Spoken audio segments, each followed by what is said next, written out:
Assalamu alaikum. Good, good evening, good morning.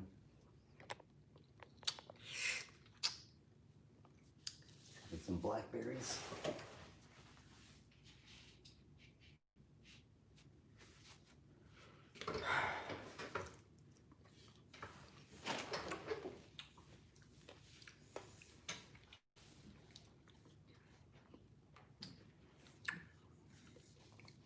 How many of you are from the TikTok live? Just kind of chat something here for me.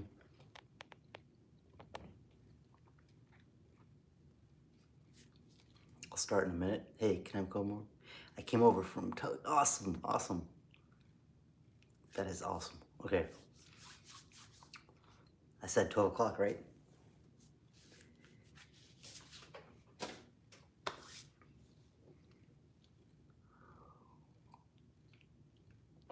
See how in the TikTok live, I was getting really into what I was talking about, and now I had to kind of gather my thoughts again because it takes a lot of effort to talk about those things again. You know why? Because it's like I have to, my mind, my consciousness has to go to a certain space.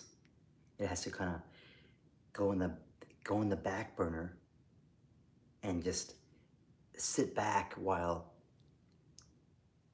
higher energy speaks, and it can't stop it. It can't.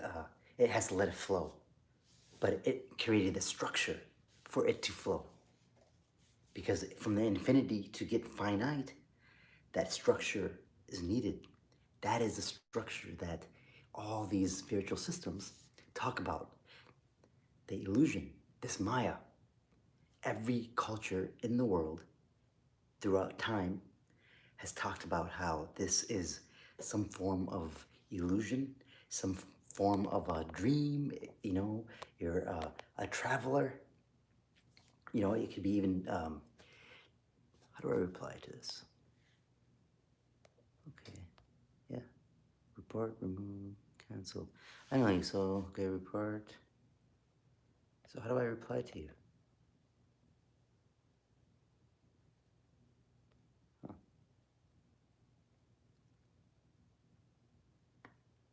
Okay, so can you, so you said that people say things related to spirituality are haram in Islam. Islam because they don't know any better, or is that why they've been taught? But they say it because the Quran is very specific.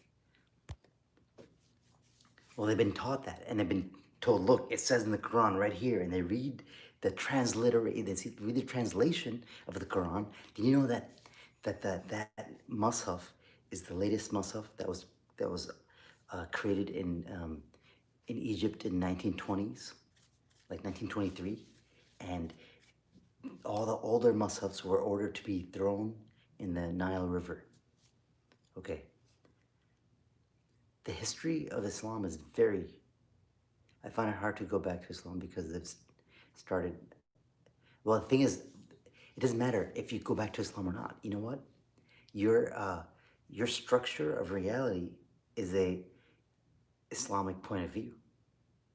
That's it.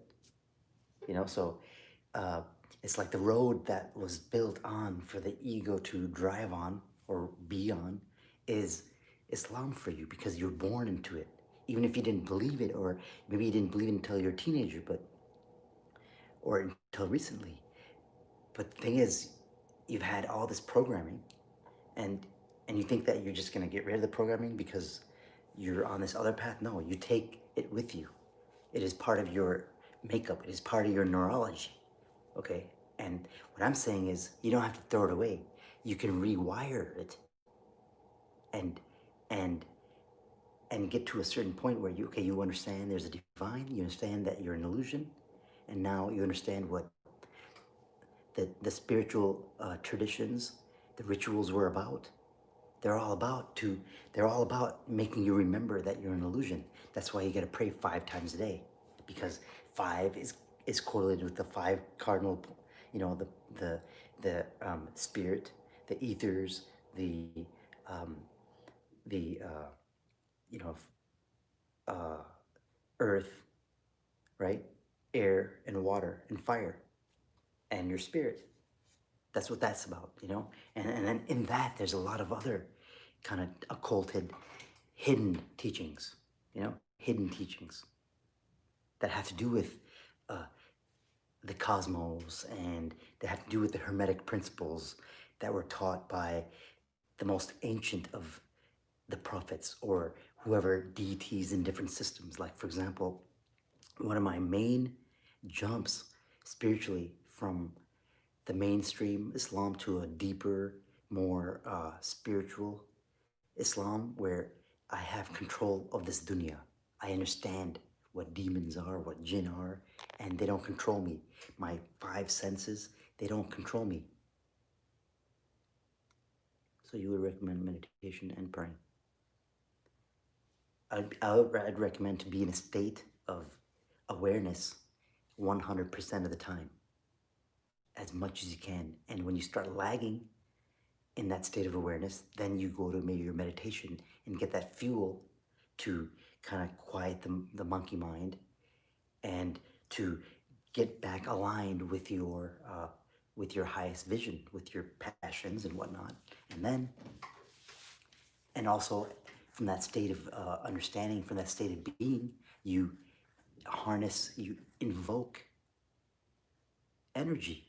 You invoke the names of the divine. You invoke certain kinds of states of consciousness you want to, certain kind of things you want, right? That you need, that you require.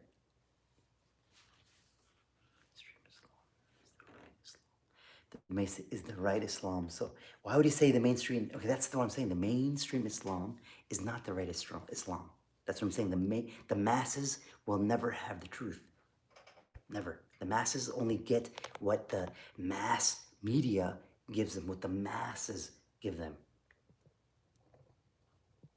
That's what I'm saying. When a herd, the masses are like sheeple, you know.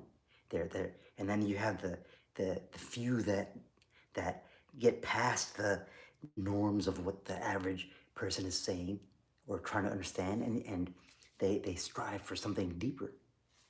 So yeah, the masses aren't right. They're not wrong. I'm just saying it's a dimension, you know? It is a very surface level kind of understanding. And anytime you want to go deeper with the masses or the mass, they're never going to tell you about its energy. They're never going to talk about this kind of stuff. They don't even have any concept to address it, let alone know it, because they've been given a certain kinds of information only, you know, and they stay at that state of being, you know. So the person, the imam or the leader that is talking to 1,000 people, for example, a congregation of 1,000 people, he can't talk about high concepts. He has to give the information that is the average of the 1,000 people will understand. And guess what? Most people are emotionally at a very low state of being. They might be high IQ, but their EQ is very low. People get triggered. They're living on the surface. They're worried. They're in fear. So you can only, you know. What are your thoughts on the teachings of the Quran? The example, people should marry as soon as they hit puberty. Uh, so those things are not in the Islam. Those things are in Hadith and kind of like, uh, you know, like for example, you have the Constitution. I hit puberty at 9. No way. Yeah, dude, that's like cultural stuff. See, that's the cultural stuff that most Muslims, because the teachings are at the mass level, they're so surface level that these deep kind of teachings or sayings, they never get they get understood only at the surface level. So people start living a very literal kind of existence when the teachings are very metaphorical. You know, it's all metaphor. You know, puberty is when the body, the human body, it changes, right? The hormones change, and a lot of times the getting married thing is,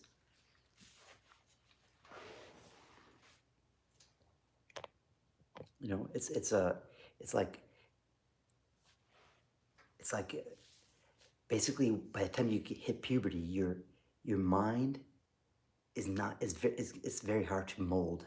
Okay, it's very hard to mold, and it is not the only way the puberty one should be able to take care of family when puberty. Yeah, this is just the. I'm not talking about those concepts. It is not.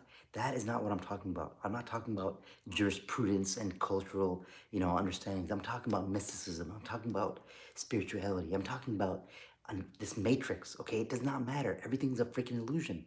You know, you only exist. That's it. It's only you. There's nothing else. That's the illusion. Okay, that's the illusion. And and teachings and sages came from the past, and they taught those things, that this is an illusion, this is how you get out of the illusion. So all the prophets, they're telling you a story.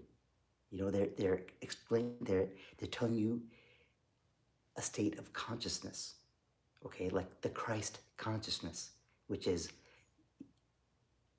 whatever you want. You want to call him Jesus Christ, you want to call him Isa bin Maryam. Well, how can the source be outside of you? It can't be outside of you. The source and everything is one.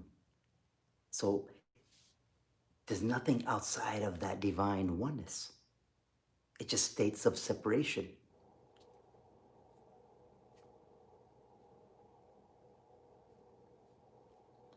Well, where do you go when you dream? You know what I mean? You go to your dream, right? Some people have scary dreams. Some people have, just mundane dreams. Some people have lucid dreams of all kinds of adventures and meeting, their family, or, being a cat. I don't know. It's like the way you live is the way you're gonna die.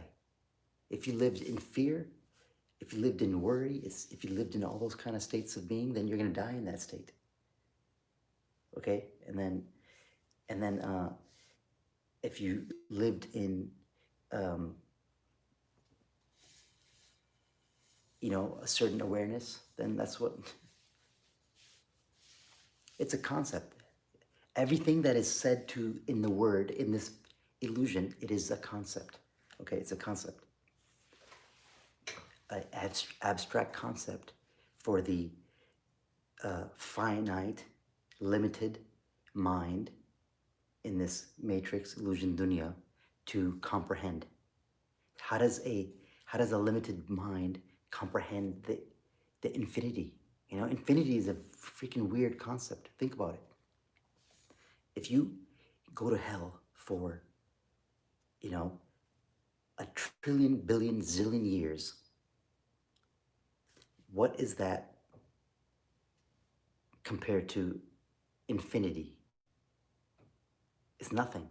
It's absolutely nothing. So everything is contained inside that infinity.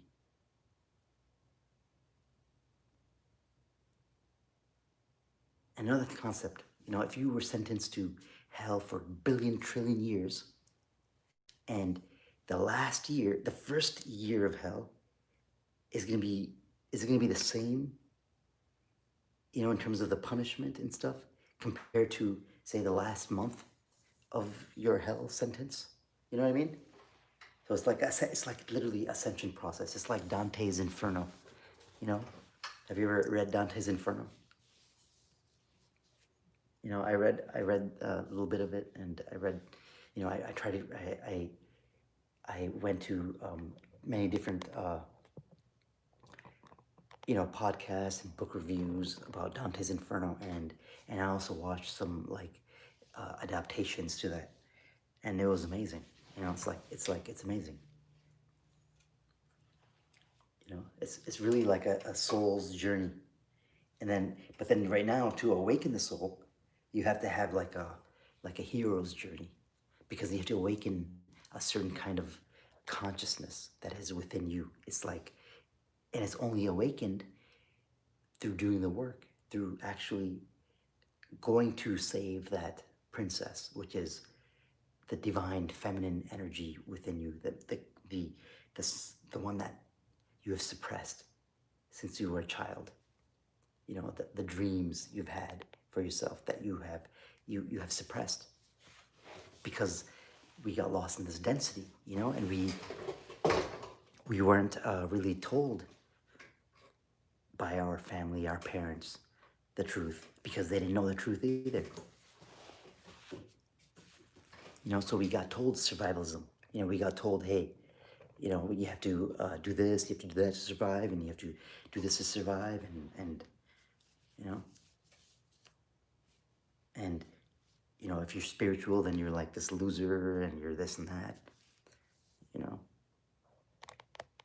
But then every Jummah or every khutbahs you go to, you're told that the best of the generation was the Prophet's generation, the Sahabas, and then the Tabi'in were the best. And then it's like, what about us? We're like 100 generations later on, 150 generations later. I don't know how many generations, what is a generation? Let's just say 150, 1,500 years apart from the best generation. And it's like, then what are we? We're like nothing, right? No. It's just, time is an illusion. On this process, you start to collapse time, meaning you start to live in the quantum. And doesn't it say in Islam and in other spiritual teachings and religions that towards the end of time, towards the judgment day or whatnot, towards the time of the Dajjal, when Isa bin Maryam, the Christ, is coming back. And when the Christ comes back, the Dajjal, the Antichrist, melts. And then Mahdi asks the Christ to lead the prayer, and then he says, "No, I'm in the ummah of the Prophet," meaning the Prophet Muhammad, the last prophet, meaning he is inside, underneath. He's the sixth chakra. The seventh chakra is the Prophet, meaning that the crown chakra is the Prophet. The sixth chakra is the third eye, which is signified as Isa. Okay? And because that's what he was preaching. He's preaching to unite with the divine and pray and be good to your neighbor and all these kind of like earthly things, be good to your neighbor and these characters of living, and he was talking about make the eye single, and basically you activate your pineal gland, and then in Christianism, and there's so much occulted information with this. All these rules of Christianism. There's like the demons of the Goetia. You have all these occulted teachings, meaning the church knows about it, but they have occulted it, meaning they've made it hidden for the masses, like the Vatican. And then think about this, our Islamic history, that in the 1700s, in the late 1700s, there's somebody, Abdul Wahab. Okay, he was like this Salafi, ultra Salafist, meaning ultra orthodox. He didn't want any innovation. He's like, no, we have to do only what the prophets did. This is 1700s, okay? And the Prophet's time was 600s. Wow, I'm so interested in your version of Islamic practice. It seems so expensive and more open. That's what I'm saying. You limit yourself to the unlimited,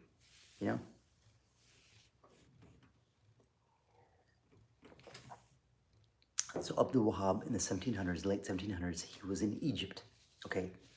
Cairo, Egypt. Cairo, Egypt at the time was the center of like Islamic scholarly. They have the Cairo University, and of course we know about Egypt and all that stuff in Cairo. So their version of Islam he thought was becoming more like a bid'ah. He was like, no, there's too much bid'ah going on, and he started to cause trouble in the intellectual scholarly circle. Okay. So he was already in a Salafi group, meaning traditional Islamic group in Cairo, Okay, and then this other, and then the mass movement was very like spiritual. Okay, at the time, and even though he was in a conservative, orthodox kind of like circle of scholars, he was kicked out of that circle of Salafis, who are traditionalists, and he got exiled to uh, the, I believe, the western part of, right across by the Red Sea, basically, like Jeddah and whatnot, the Jeddah area, and okay, the Jeddah area. So he was, so he went to that area. Bida means like something innovation, innovations.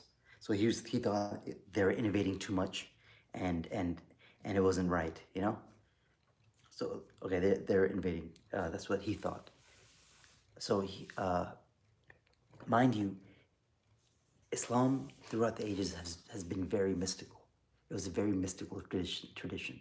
You know, think about it. Our prophets, we have stories of Jinn and the Queen Sheba and all these amazing stories and the people of Thamud and Ad and this and that. But it's like we don't see any of that stuff. It's nothing supernatural happens in our lives, because we are so disconnected from the spirit realm. We're disconnected from the actual understanding of this illusion and how you are in a magical spell. You are in your left brain, linear thinking mind. That's why you're right-handed, and then means left brain dominant, meaning the right brain, which is the left hand, it's been suppressed, right? That's imagination, that's creativity, that's your feminine mind, that's your feminine creativity. Your creativity comes from that mind, and it has been suppressed. Okay, and if you lose your imagination, then you can't imagine a life of miracles, a life of bliss and good things, because most people are depressed or they're worried, so they they don't believe in themselves, right? They don't believe in themselves. They don't believe they can do it. They don't believe they're good looking, or no, they don't believe no one can like them. They all believe all these things that are limited, and it all stems from the limited understanding of the divine source of everything. So this guy Abdul Wahab got kicked out, and he went to this Saudi peninsula, and he started to, you know, get a group of people that followed him that were like, the desert people, and they were angry. I'd be angry too in the middle of the desert. Okay, so like he got a big following, right? And then what he did was he found the biggest, like the leader of the biggest tribe, right? Or before he found the leader of the biggest tribe, he got backing from the British Empire. Literally, he got backing from the British Empire in the early 1800s, and from that point on, he went to the leader of the biggest tribe of the nomads in the desert, the Saudi family, the Saud family, have been the first, the chief of that tribe, with the British government, right? With, yeah, Lawrence of Arabia. Yeah, with the British government. Well, this is before Lawrence of Arabia. This is when the whole thing was Saudi. This is like a kingdom of Saudi Arabia, kingdom of Saud. Like Arabian Peninsula. I'm talking about the early 1800s. No, this is gonna blow your mind. Okay, so okay, what happened was, he said to him that, look, you can you can be the leader of this people, you can be the leader, but I want to set the agenda of the religion. Okay, I want to be the religious leader, or the one. I say, this Islam, this is what we're going to teach. And then the king's like, fine, as long as I can just be leader. And then how do you become a king in this world? You can't just become a king. You can't. You have to have some kind of, especially back then, you had to have some kind of authority to give you the royalness, the seal of a royal, to make your bloodline a royal bloodline. And the only entity in the world, since since the kings and queens existed, was through the Vatican. Okay, it's a religious thing to be a king. And only the Pope, which is acting as the Christ on earth, can give the authority to anybody else. And that's what the Pope is. And then they made the Kingdom of Saudi Arabia through the Vatican. Okay, and then you have this guy that's spreading this certain kind of Islam. So so once you become a kingdom, you have to have you have the structure of society, right? The structure of society. You have peasants now, and then you have to give them a certain kind of they have a certain kind of lifestyle compared to the serfs and the different people in the kingdom. And basically, the main people got taught that Islam, that put them in bondage, and that made that. Well, what else? The Vatican is the only one that can give a king or queen, and then you have like a seat on the. How do you get a seat at the UN Council? How do you become a king? You can't just say you're a king or queen. Only the Vatican gives you that power, because the Vatican is it's their world. That's why people call them reptilian and all this kind of stuff. It's because they have taken over the religion. The reptilian mind in you has taken over the religion, because the reptilian mind is where anything from the earth, which is the illusion, the dunya, lives. It only exists in the illusion. The reptilian mind only exists in the illusion. The physical mind, the physical stuff only exists in the illusion.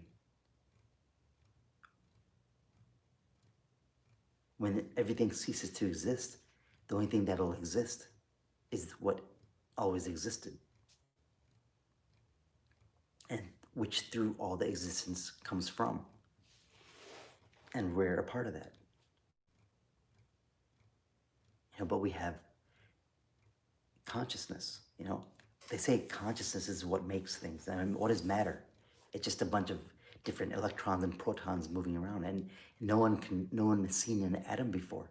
No one has seen an atom particle.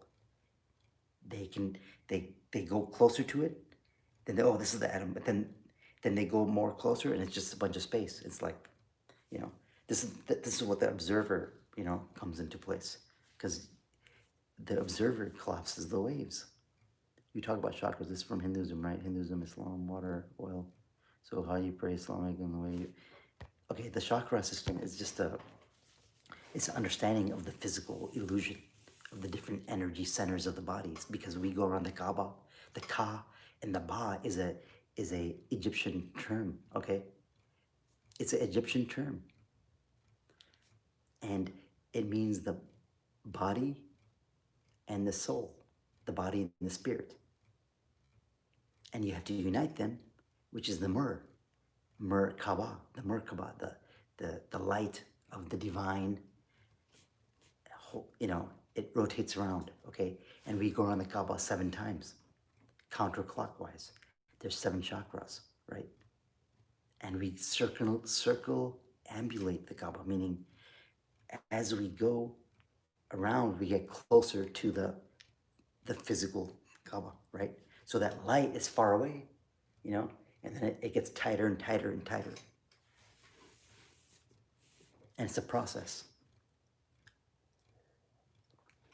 And then, also the symbolism of the Kaaba. It's a cube, which is also, if you take a cube and you make it sideways, it's a hexagon. I'll show you.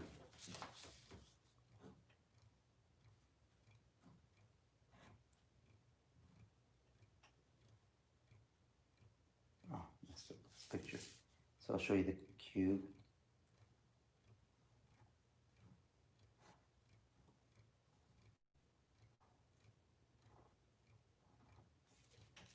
See, look, this is a cube. Okay, a cube. See that Mercedes symbol right here?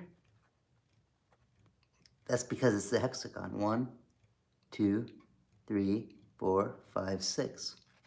That's also a hexagon. Okay, cube.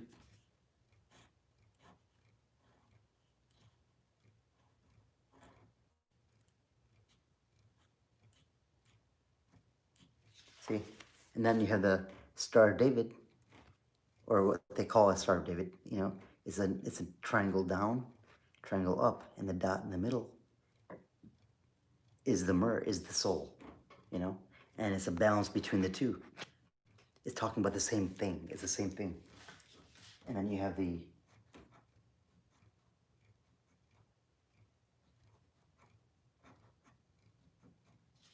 and then if you open a cube,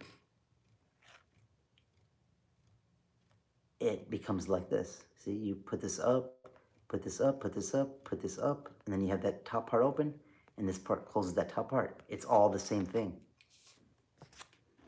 you know? And it's each system has their own kind of like way of explaining the illusion, or how to understand the chakras and different energies. So the root chakra and then the solar plex and all these kind of things is different. And, you know, it's kind of interesting how they say atom and atom. You know, it's like almost confuses your mind, because words are frequency vibrations. I mean, it's very deep, you know. It's like this is an illusion. And, you know, science will say it, you know, it's quantum physics and it's a hologram, you know. And then now the CIA came out and talked about how we live in a hologram, and how frequency, vibration, and all that kind of stuff. Yeah, the Egyptian thing. I mean, Egypt is a very occult place, meaning there's a lot of mystery schools come out of ancient Egypt. You know, all of the understanding of, like, Egypt is not 5,000 years old or anything. It's like much, much older. I mean, they're finding out amazing things. I mean, I say go and research Billy Carson, you know, Forbidden Knowledge, you know. That's what he's from. His stuff is his forbidden, and then forbidden knowledge. Billy Carson. So he talks a lot about the Egyptian stuff, but basically, the concept of religion, as we know it, came out of Egypt, and it's all from Egypt, and it traveled around the world in different societies, different cultures. And that's why there's pyramids everywhere, you know. And the pyramid in Egypt is the same as the mathematics of the pyramid in, like, you know, in Central America. You know, it's the same in, like, Asia. It's a knowledge of this illusion. It's magic. You know, it's like understanding the elements, and you know, they build monoliths and these crazy structures, and scientists don't know how, but now they're starting to open up about frequency and vibration, how it could have been a sound wave that picks up this thing and carries the rock, you know. And they have precision laser cuts, you know, these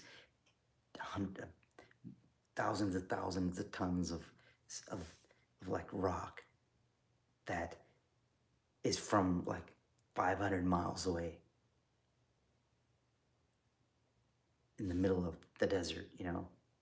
So it's like they can't explain it.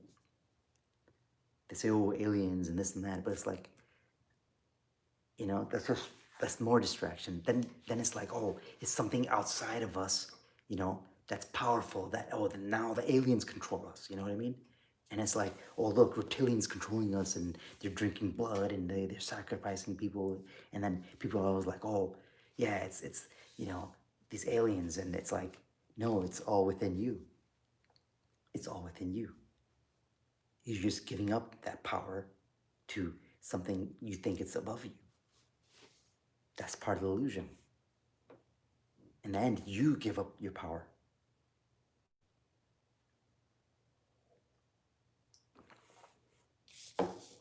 That's a trick of the illusion because, like I said, it's the reptilian mind that is the ego that put you in a fear of death. Everything comes from the fear of death because the ego is afraid to die because it's death for it. It thinks it'll cease to exist. It's not true. It's like a shell of a seed that holds its form as a shell.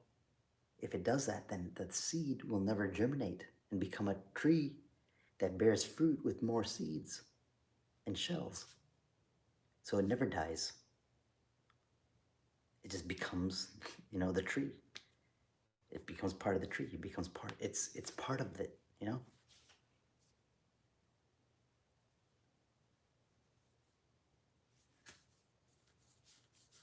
Well, there's many realms. The seven heavens are they're realms, but there's many realms. There's all kinds of realms. There's all dimensions and things like that. I mean, think about it.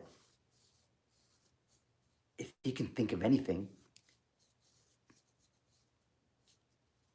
then it's like you can think of anything. Yeah, the seven heavens. Yeah, that's just understanding about the seven. So you have the seven chakras, which are about the physical world, right? Then you have the seven heavens, meaning once you have the seven chakras in the physical, the spirituality is about the seven levels of heaven. And it's like a process. It's like a purification process. And then the closer you get to the highest heaven, you're the closest to the divine. Right? Like in Islam, one of the biggest like I guess you could say perks or the biggest the biggest reward in heaven is to see the face of the divine. You know that? That is the biggest reward in the seventh heaven.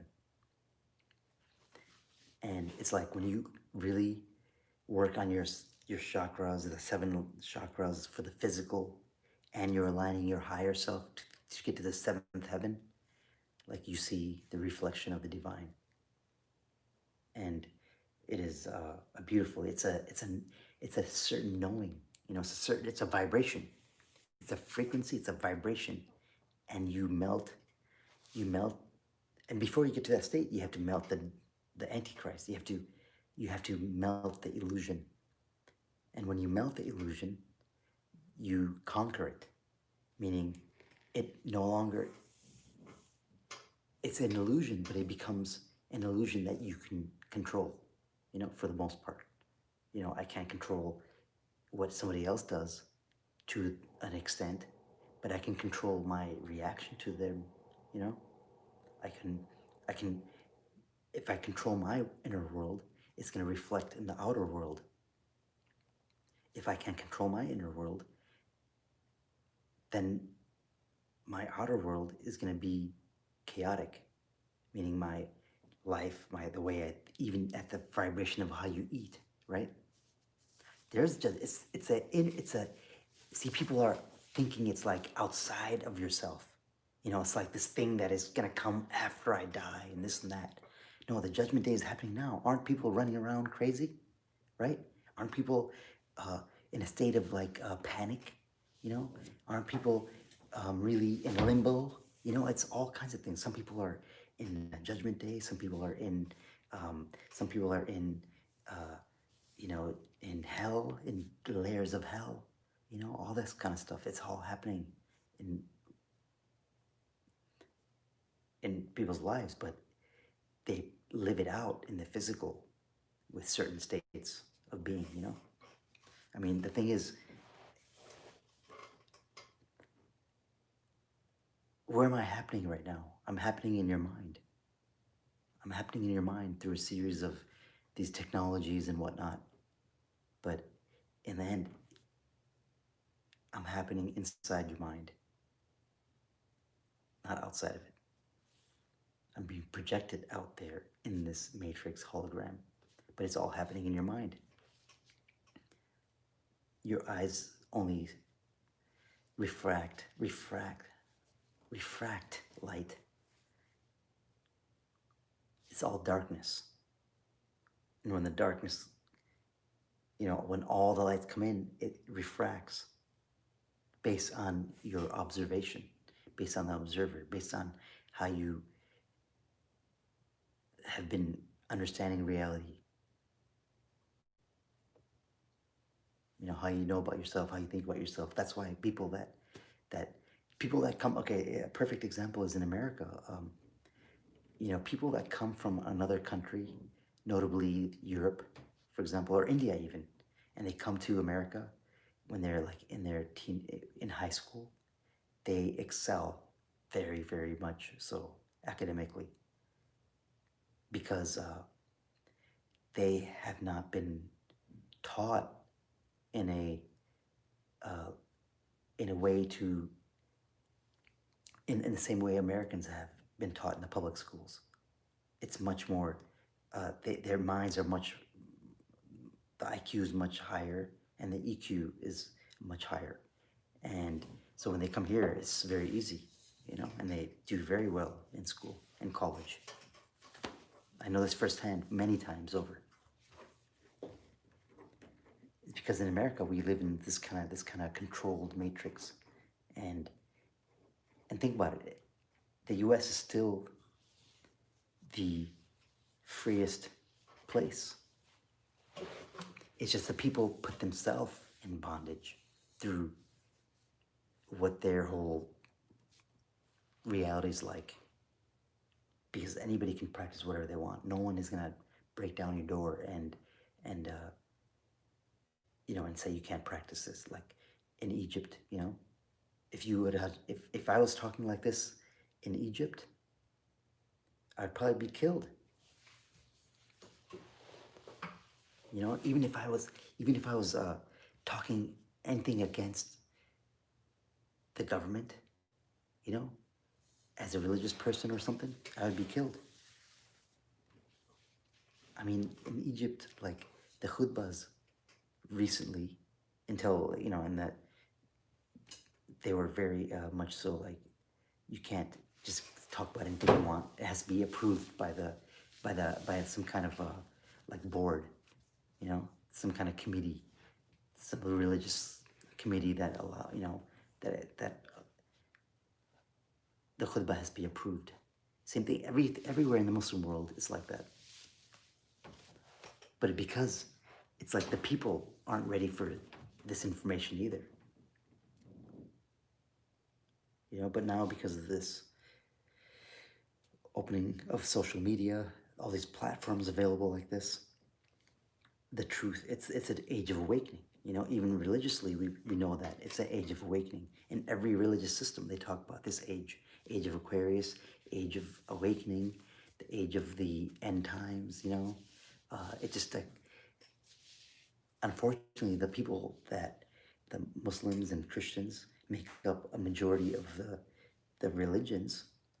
The population of the religion. So we have 3 billion Muslims and Christians, and there's 7 billion people in the earth. So, final question. Sorry, I have to work early in the morning. Islam is not the true religion, like I said it is. Is there one true religion, or all of religions are right? Or are they almost right? Okay, a religion means to bind, okay? The word religion, frequency, vibration, right? Words are powerful, like Allah says the word and it becomes, right? So words are very powerful. They're energy, frequency, vibration.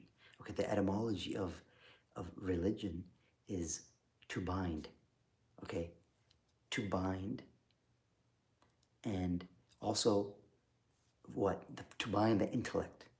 The intellects are the forelocks, the neocortex, the higher functioning mind, right? That gets bound by religion. And you know, when you get dragged into hell, the deepest pits of hell, when you're being dragged into hell, you're being pulled by your forelocks, meaning your neocortex. Okay? So to bind. But when you when you break your arm and you break your, and you have to get bound, right? So it heals. And then you take the binding off. So religion, that's what is supposed to be, a place to kind of like to give you structure, okay? To give you the binding, to heal you, and then you go off, okay? And then when you break something, when you go to the next level and you need binding for the next level of the ladder, you know, you gotta bind it. You go to religion. Relegare means to bind. Religion, to relegare, binding, to bind. So uh, it's not that they're bad or good. They're all good. It's just people stay bound. When you stay bound, if you break your hand and you get a binding, you know, if in fact I get a binding like this to hold a nerve pinch, if I leave this binding on like this too long, I'm not going to be able to, it's going to be more and more difficult the longer I leave the binding on to, to stretch my hands and stuff. And when you do stretch it, it takes a lot of, you know, recovery and stuff like that. But the thing is, when you go on the path appears to you. Intuition happens, you know, you get help from the angels and help from the higher energies, and things just work out for you, you know. And, you know, and I do work with lower energies. I do work with terrestrial energies, meaning the inner kundalini physical, the the the, the inner geniuses, you know, the inner daemons, the inner daemons of me, the inner demons. See, it's the words that people get triggered by. Oh, demon, that's evil. You know, good, bad. See, they're stuck in polarity consciousness. You know, what is good and bad? What's good to you, bad to somebody else? You know, but if you understand energy, frequency, and vibration, and understand energy, frequency, and vibration, understand the hermetic principles of reality, you know, everything's mental, everything's in a state of vibration, and in that state of vibration has a polarity, you know, hot and cold are the same things, just difference in degrees. You know, good and bad are the same thing. It's just different in degrees. The worse something is, the more in density it is. The heavier it is, the more in density it is. The You know, sorry, I don't say good or bad. I said right or wrong. It's just that right or wrong, but they're all right. They're all right. Like, what is paganism? Is not a belief in multiple gods, right? It's a belief in, like, for example, Allah is the conglomeration of all the energies. Okay, Allah is everything, right? Nothing is outside of Allah. So how can anything be outside of Allah? Nothing can. So what I'm saying is, there's different attributes of Allah, different attributes of energy, and for the logical, for a very logical mind that lives in the you know, five senses, and lives in the, you know, is of the illusion, the body, of the matter, of the earth, you know, it to conceptualize a abstract concept in different forms of that oneness, they attribute deities, you know, archetypes. I mean, paganism is misunderstood, you know. It's a connection with, like, the earth, and, you know, understand, like, the trees have energy and they give out energy. Don't they give oxygen out? Don't we breathe in oxygen? And what do they intake for food? Carbon dioxide, right? They're the lungs of earth, right? So it's like, So when you breathe in, you can breathe in that life force energy in a certain consciousness, and you're like, oh, I'm breathing in the energy of Allah, like, right?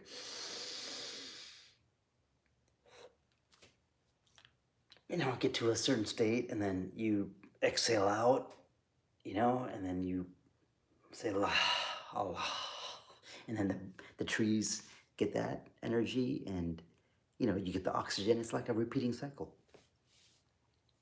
We live in a very mystical place. So is that pagan? Is that pagan? The prophet was sitting down by a tree, and that tree started crying after the prophet died. It's a hadith, right? And then the people later on, they cut the tree down after the prophet died. Why? Because they're going to worship the tree, which is true. They start worshiping the tree. But why was he sitting down by the tree? Why was the tree crying? Because the tree, you can ground yourself you can touch a tree or sit next to a tree and just feel better, because it can take that negative energy down to the roots. You can imagine your negative energy being taken down. You can imagine you breathing in energy, literally sitting under a tree, breathing in energy, okay, which is oxygen, the tree, through photosynthesis and all that stuff. It gets light. It grows by light, literally light, and it's a process. It's a thought process. You can touch the tree. You can imagine your negative energy sinking down. You can imagine taking in good energy from the tree and breathing and having like a cycle, and it can cleanse you. Thank you for coming on tonight, and being very respectful. Appreciate it. Yeah, I don't know how long I'll be here for, but it's been 53 minutes. I don't want to make it too long, because then, the videos get too long, but I hope I answered the questions that were presented.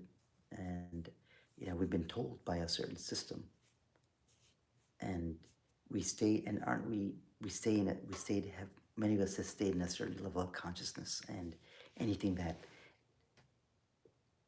even remotely opens the door to something scary, or something that might be seen as like bad, it's like it's like the Mr. Smith program just activates. Mr. Smith programming. Just look it up.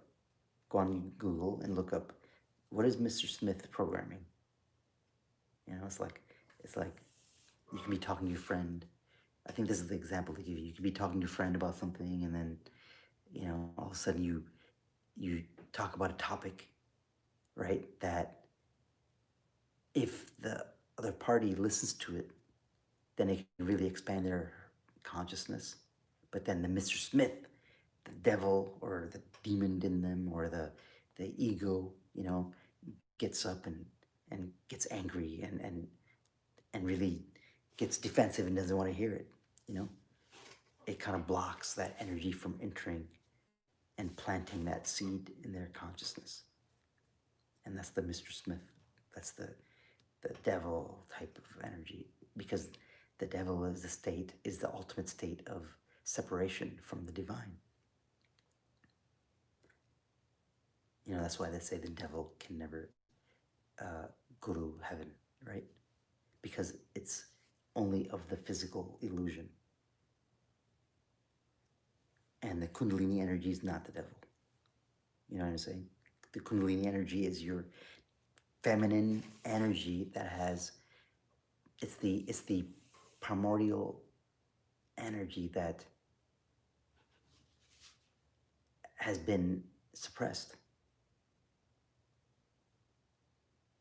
It's the creative principle.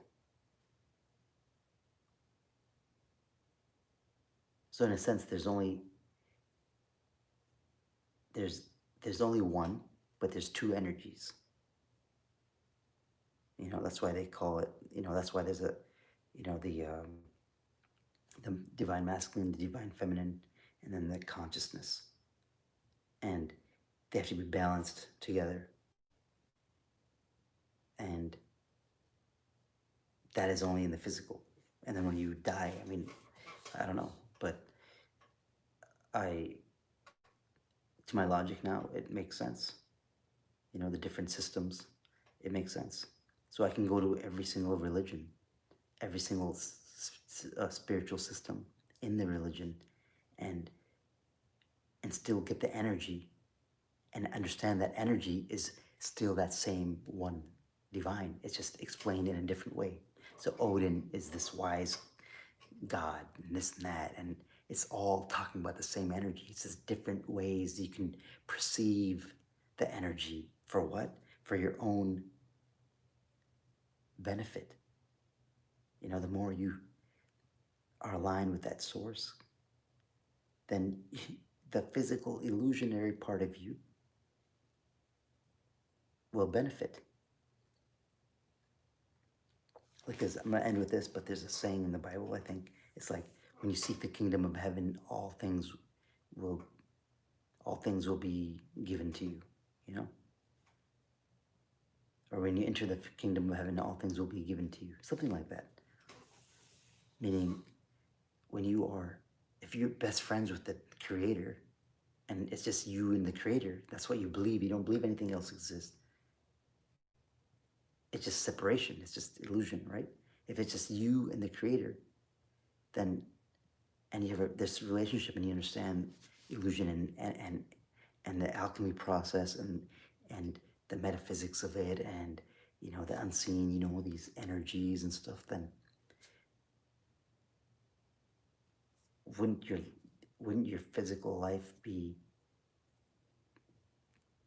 like more fulfilling, more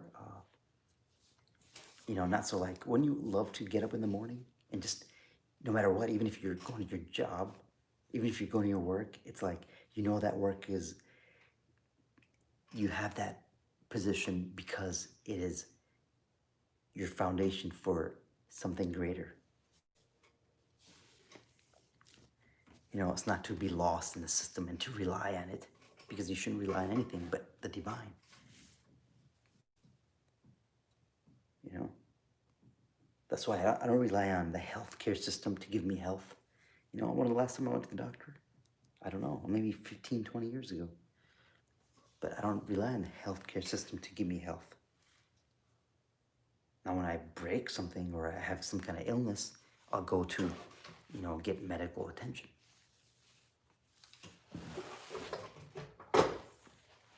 You know, I don't rely on the government to give me governance, you know?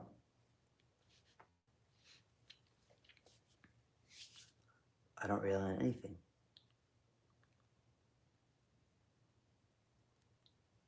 But I've put to place certain things that give me energy. It's like an exchange, but I have to give something to it.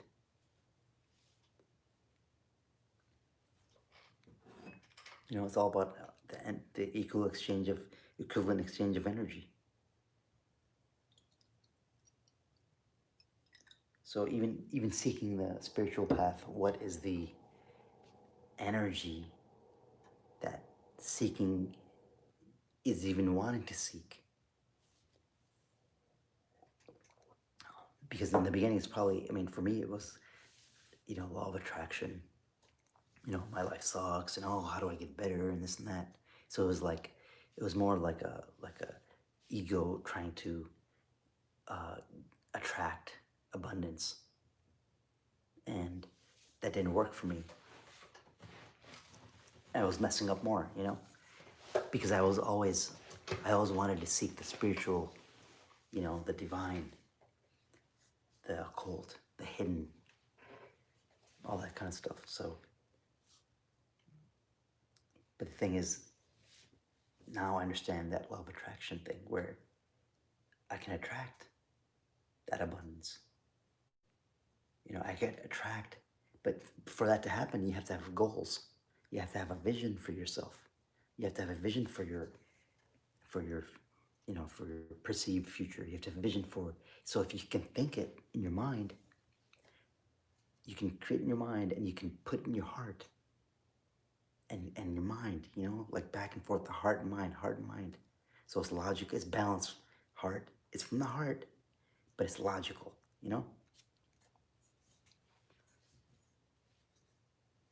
like you make it it's logical, and you place it in the heart, and then it magnifies that energy of that feeling state. Like how would you wake up, if you had your favorite job or your business that's doing really well, or whatever the hell it is, I don't know. It could be anything, right? Like if you want to be a world-class surfer, if you want to be a world-class surfer, and whatever you want to do, and say something happens to you, right, where you get injured during the surfing thing, but then you end up like becoming a teacher, and you're depressed at one time, and then you end up being a teacher, and then and you teach these other kids to surf, and then it's like a movie, right? And they're like, oh, they have the best job and they love their life, and they're doing what they love, which is surfing.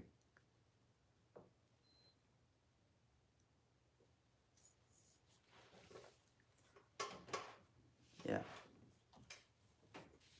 So it's like, you do what you love. And if you don't have anything to love, then you cultivate love from within you. Love for yourself, you know?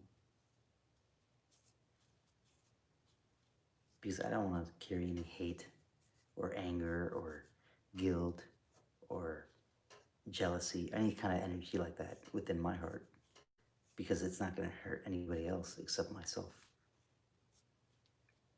And this is the spiritual process. It's a physical process. It is a ritualistic process where certain geometries have certain energies to it, because you're taking a abstract concept and you're putting it into paper form, meaning your brain has to make these movements, and it's on illusion. So it's almost like you're taking a process from the higher dimensions and bringing it down to a intellectual universal mind symbol, and then you're taking that symbol and you're drawing it on a piece of paper. That is energy connection from the higher realms to that, literally that piece of paper, and it brings an energy you can't see the energy because we only see physically 0.04% of the light spectrum. But see, for now I have a lot of energy, right? Look, it's like what, 1 o'clock at night. I slept maybe 3 hours last night, and then the day before that 3 hours, and then it's like, where am I getting this energy from? I went to the gym for 2 hours and I had a crazy workout, and I didn't eat that much today, and I'm energetic. It's because I'm dealing with higher energy. Like seriously, I'm dealing with sigils and higher energies. Energies from that you can unlock in your consciousness.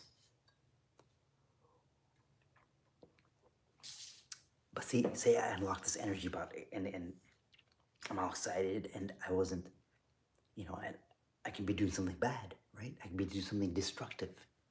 I can be doing something negative. I can be stealing. I can be, I can be at the club or whatnot,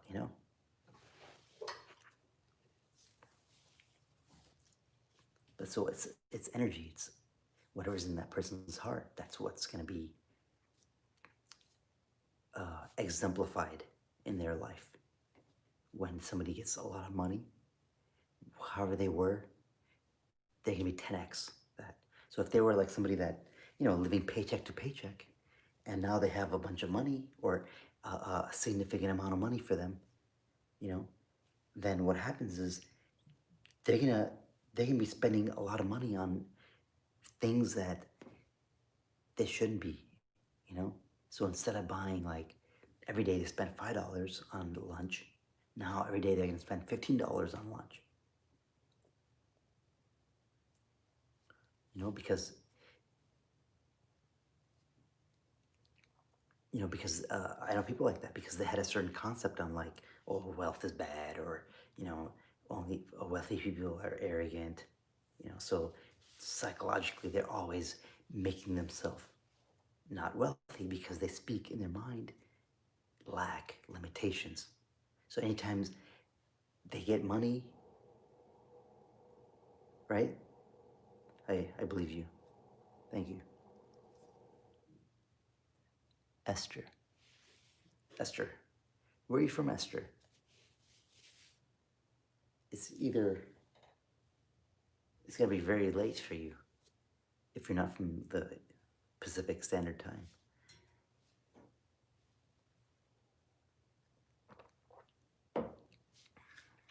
But see, like a lot of that, someone asked them, like, oh, that term Kundalini is from Hinduism, you know, and they're pagans, and it's like, no, you know, Judaism comes from Hinduism, and Islam comes from the structure, the foundation of Islam is Judaism. I mean, that's so simple. As Judaism, the foundation of Islam is Judaism. You know, I'm not saying like that. One of the 12 tribes of Judah. Like everybody is one of the 12 tribes of Judah, because the 12 tribes of Judah is talking about the constellations, the 12 constellations, the 12 major tribes, the energies, you know. But constellation, your astrological reading is not just your, you know, your constellation. I'm a Capricorn, you know. Yeah, so many messages I need to hear today. You're right on. Oh, thank you.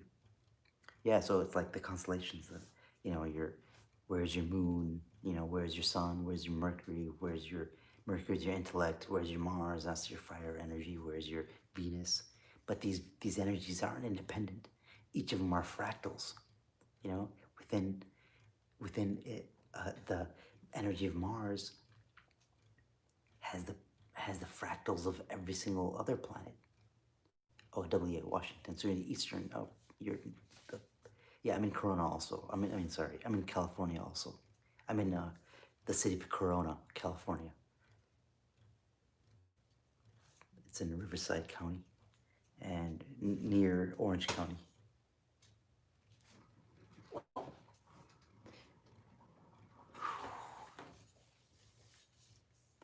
Okay, so I think I'm gonna let this live go and become part of the archive. And amazing, thank you for listening. Thank you for being here. And remember, only you can limit yourself. Okay, and it's in the mind. So just go on that path, and there's a golden string that ties all the spiritual traditions together. When you tap into that, then you will see. You know, and then the thing is, I am Muslim because I got my base programming in Islam, and becoming spiritual and understanding these occulted, secretive processes and energies and different hidden traditions from different societies, different, you know, the Yoruba to the Hindu systems to all these different systems. Even the Norse mythology stuff is very powerful. The runes, you know, and the different geometrical patterns and the different, you know, the different, oh, see, cracked. Different yogas and different vibrations and different tafsir, you know, different dhikr and things like that. Different mantras. It is all from that one divine source to get closer to that. Yeah. And what's dangerous is when you become dogmatic and rigid in one kind of thing, like a shell. If it becomes rigid and too hard and does not want to let go of its form because it thinks it can die and crack, so it's gonna it's gonna crack like this, you know, and open up like this. It's gonna be cracked, but the seed will be, you know, coming out of the cracks. It's not gonna survive, right? It's not gonna become a efficient tree. That shell has to break apart, you know, it has to disintegrate. It has to let go of its form to allow what's within it to become a tree. And that's the same thing with the soul. The ego has to give up its form. You know, it is just a servant. It is the servant of the divine. It is a servant. And it's not its will that should be done. It is the higher will. But the thing is, we are in the physical. We need food, water, shelter. And that's where it gets tricky.